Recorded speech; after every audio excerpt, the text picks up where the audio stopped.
सबसे पहली चीज़ revision. Revision का मतलब होता है अभ्यास करना। जो चीज़ें पढ़ी है आपने उसको वापस पढ़ना रिवीजन है अपने यहाँ पे अध्ययन की भाषा में। तो जब हम कोई विषय पढ़ते हैं, चाहे इतिहास पढ़ रहे हैं, चाहे ज्योग्राफी पढ़ रहे हैं, चाहे पॉलिटी पढ़ रहे हैं, उसका बार बार वापस पढ़ना ही रिवीजन है। और मेरा ये मानना है कि बिना रिवीजन के अध्ययन कभी पूर्ण नहीं होता।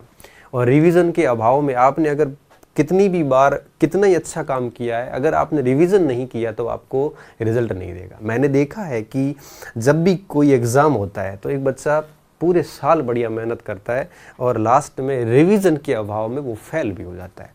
तो रिवीजन किसी भी सफलता में सबसे ज़रूरी कारक होता है।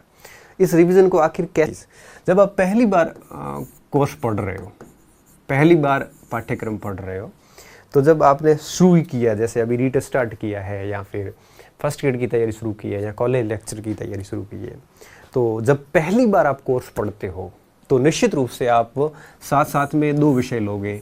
तो 1 या 2 विषय तो साथ में लोगे, क्योंकि एक विषय में बोर हो जाते हैं, क्योंकि एक विषय आप लंबे समय तक पढ़ोगे, फिर दूसरा विषय लोगे, फिर तीसरा लोगे, ऐसे करोगे तो पहला विषय वापस भूल जाओगे, ये बहुत दिक्कत होती है। तो कम से कम 2 विषय तो अपने साथ लीजिए। एक मॉर्निंग शिफ्ट में ले लो, एक इवनिंग शिफ्ट में ले लो, कम से कम 2 विषय तो आप साथ में रखिए।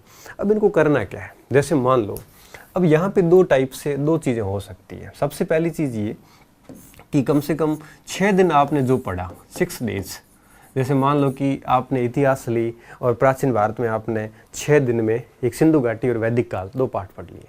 अब 6 दिन में 2 पाठ पढ़ लिए और इधर आपने भूगोल ले ली और इस ज्योग्राफी में आपने अक्षांश देशांतर और पृथ्वी की गतियाँ पढ़ ली, जैसे मान लो।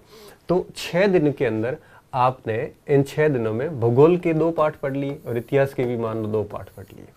तो अब आपका 7वें दिन क्या करना है, आपको 7वें दिन आप क्या करोगे, 7वां 8वां 9वां हो सकता है 1 दिन में रिवीजन कर लोगे, या 2 दिन कर लो, 3 दिन कर लो, और क्या।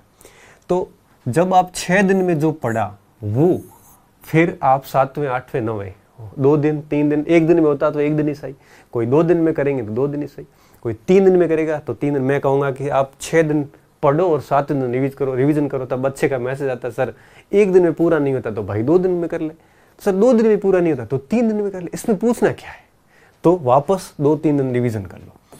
उसके बाद में रिवीजन कर लिया एक बार, फिर आगे 6 दिन और पढ़ लो, फिर आगे 6 दिन में जैसे 2-4 टॉपिक और पढ़ लिए, फिर उसका वापस 1-2 दिन रिवीजन कर लो। ऐसे कर करके आप एक बार ये दोनों विषय पूरे कर लो। हर 6 दिन पढ़ो, 6 दिन के बाद 2 बार रिवीजन कर लो, 1 बार रिवीजन कर लो। ऐसे करते करते जैसे ही 2 विषय पूरे हो जाएंगे तो निश्चित रूप से आपका कोर्स काफ़ी कुछ अच्छा हो जाएगा।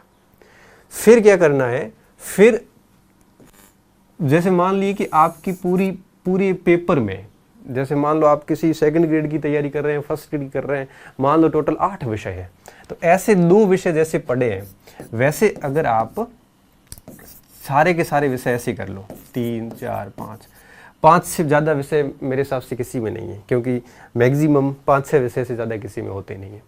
और 6 विषय होते हैं तो फिर उसमें पार्ट भी बहुत छोटा छोटा हो जाता है। जैसे अब पटवारी की बात करें तो उसमें भी बहुत छोटे छोटे पार्ट है, बहुत बड़े बड़े पार्ट नहीं है। तो ऐसा पहली बार जब ऐसे कोर्स पूरा करोगे तो निश्चित रूप से 3-4 महीने का समय लगेगा। क्यों? क्योंकि ये 2 विषय पूरे होने में 1.5 महीने का समय लग जाता है, फिर 1.5-2 महीने के समय 2 विषय और 3, और फिर 1.5 महीने का समय और, तो करीबन 5-1 महीने लग जाते हैं। जब 5-6 महीने लग जाते हैं जब हम पहली बार कोर्स पढ़ते हैं। तो जो पहली बार कोर्स जब पढ़ते हैं तो हमें रिवीजन सामान्यतः 6-7वें दिन कर लेना चाहिए। सामान्यतः बता रहा हूँ, ऐसा ज़रूरी नहीं है, कोई नियम नहीं है। आपको ठीक ठाक याद रहता है